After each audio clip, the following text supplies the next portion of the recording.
Dear students, myself Dr. Sangeeta Sharma, Associate Professor, PG Department of Chemistry, Government Dungar college Bikaner.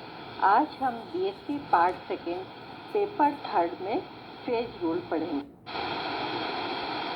आज हम phase rule में general terms आदि के बारे में पढ़ेंगे। Phase rule: if the equilibrium of a heterogeneous system is not affected by electrical or magnetic force or by gravity, then degree of freedom, number of components C and number of phase P are connected by means of the equation F is equal to C minus P plus 2। विषमांगीय साम्य युक्त किसी तंत्र पर Gibbs का प्रावस्था नियम लागू होता है, जिसे हम F is equal to C minus P plus 2 के द्वारा रिप्रेजेंट करते हैं। यहाँ P प्रावस्थाओं की संख्या है या नंबर ऑफ फेज, C घटकों की संख्या, number of components and F स्वतंत्रता की कोटि की संख्या या number of degree of freedom है। ब्रह्मांड का वह भाग जिसको हम स्टडी या अध्ययन के लिए चुनते हैं और जो काल्पनिक अथवा वास्तविक बाउंड्री द्वारा पृथक किया हो, उसे हम सिस्टम कहते हैं।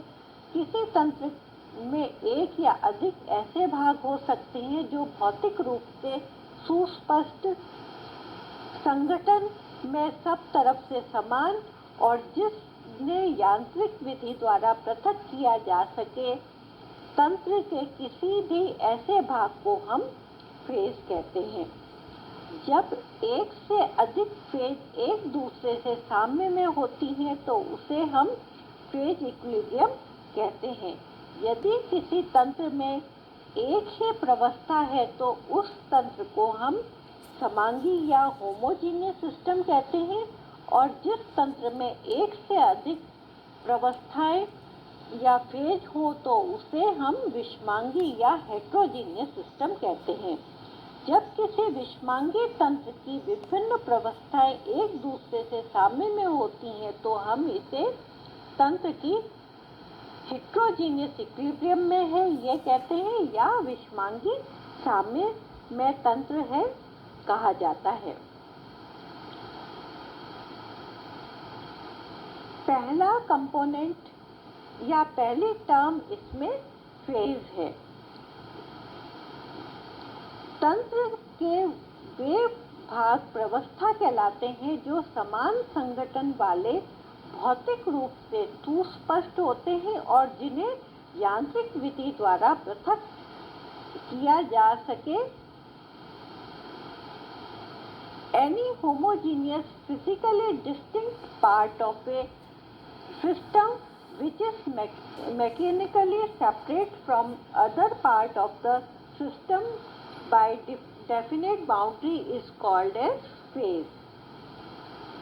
For gaseous system, only one phase is present. For liquid system, equal to number of layers present in the mixture of liquid. And for solid system, single phase except for solid solution। इसको हम समझने के लिए विभिन्न उदाहरण लेते हैं।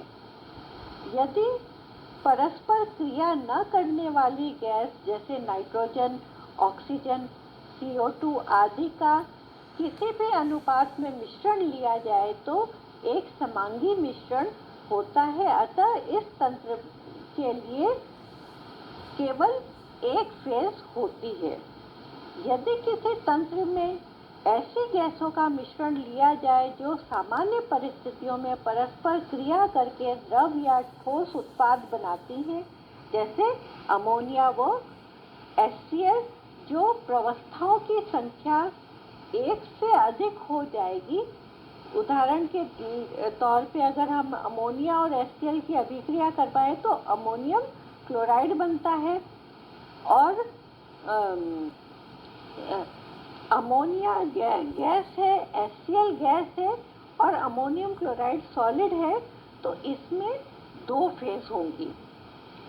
यदि जल और KI या किसी भी लवण का विलयन लिया जाए तो एक समांगी मिश्रण होने के कारण इसमें एक ही प्रवस्था होती है और इसको P=1 कहते हैं। लेकिन यदि जल में वह बर्फ का मिश्रण लिया जाए तो स्पष्ट है कि 2 प्रवस्थाएं होंगी, क्योंकि ठोस बर्फ और द्रव जल, अर्थात उस स्थिति में P=2 होगा।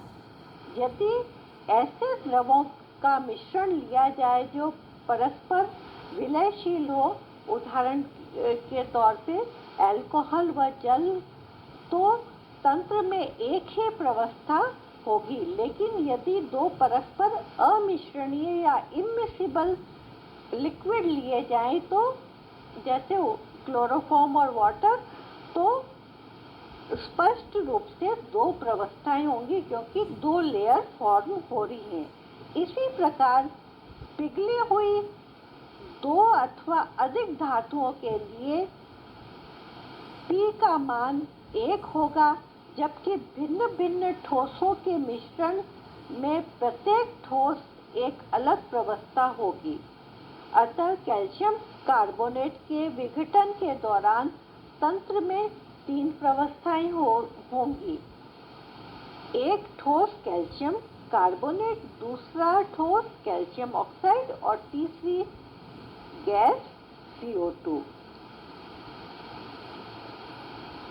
यहाँ पर एक बात हम और ध्यान रखें कि एक विषमांगी तंत्र की प्रत्येक प्रवस्था स्वयं में होमोजीनियस होती है।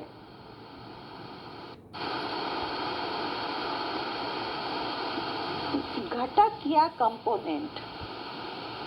The smallest number of independent variables constituted by means of which the composition of each phase can be represented by means of a chemical equation। साम्यावस्था में किसी तंत्र के घटकों की संख्या उस स्वतंत्र परिवर्तित अवयवों इंडिपेंडेंट वेरिएबल कॉन्स्टिट्यूएंट्स की न्यूनतम संख्या है, जिसकी सहायता से हम उस तंत्र की प्रत्येक प्रवस्था की रासायनिक समीकरण द्वारा व्याख्या कर सकें। इसको हम समझाने के लिए कुछ उदाहरण लेंगे, जैसे सोडियम सल्फेट वाटर सिस्टम। ये 2 कंपोनेंट सिस्टम है। तो इस तंत्र में सोडियम सल्फेट कई डिफरेंट फेजेस में रहता है, जैसे sodium sulphate solid, sodium sulphate 7H2O, sodium sulphate 10H2O, sodium sulphate aqueous, ice और वेपर। तो इसके सारे फेजेस को समझाने के लिए हमको 2 घटक सोडियम सल्फेट और H2O आवश्यक हैं। जैसे हम सोडियम सल्फेट सॉलिड को Na2SO4 प्लस 0H2O द्वारा प्रदर्शित कर सकते हैं। सोडियम सल्फेट 7H2O को Na2SO4 प्लस 7H2O से, सोडियम सल्फेट 10H2O को sodium sulphate plus 10H2O, aqueous solution of sodium sulphate को हम sodium sulphate plus XH2O, ice को 0 Na2SO4 प्लस H2O, वाष्प को 0 Na2SO4 प्लस H2O के द्वारा प्रदर्शित करते हैं। अर्थात किसी भी फेज को समझाने के लिए हमें सोडियम सल्फेट और H2O दोनों कंपोनेंट की आवश्यकता पड़ती है, इसलिए ये 2 कंपोनेंट सिस्टम। दूसरा उदाहरण है डिसोसिएशन ऑफ कैल्शियम कार्बोनेट। ये भी आप अपना 2 कंपोनेंट सिस्टम है। कैल्शियम कार्बोनेट डिसोसिएट होकर कैल्शियम ऑक्साइड और CO2 देता है। यदि हम इन तीनों केमिकल कंपाउंड में से या CO3 और कैल्शियम ऑक्साइड को चुने तो कैल्शियम कार्बोनेट को प्रदर्शित करने के लिए calcium carbonate plus 0 CaO, calcium oxide को 0 CaCO3 प्लस CaO और कार्बन डाइऑक्साइड को प्रदर्शित करने के लिए कैल्शियम कार्बोनेट माइनस CaO। इस तरह से हम 2 घटक लेकर इसको प्रदर्शित कर सकते हैं। अगर हम कैल्शियम कार्बोनेट और CO2 लें तो कैल्शियम कार्बोनेट को calcium carbonate plus 0 CO2, calcium oxide को calcium carbonate minus carbon dioxide और कार्बन डाइऑक्साइड को 0 CaCO3 प्लस CO2। ये भी 2 घटक के द्वारा एक्सप्लेन किया जा सकता है।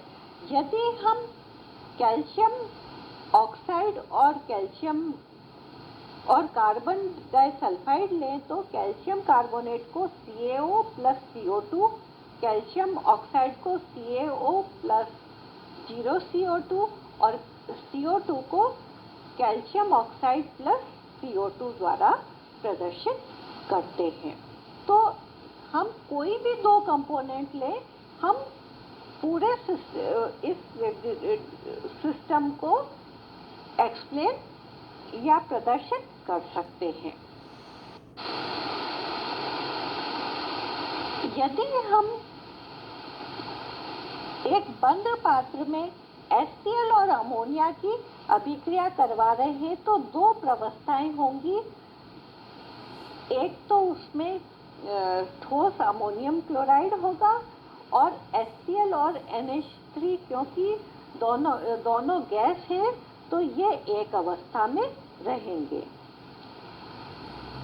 इस तंत्र के घटक की संख्या अमोनिया और HCl की मात्रा पर निर्भर करती है।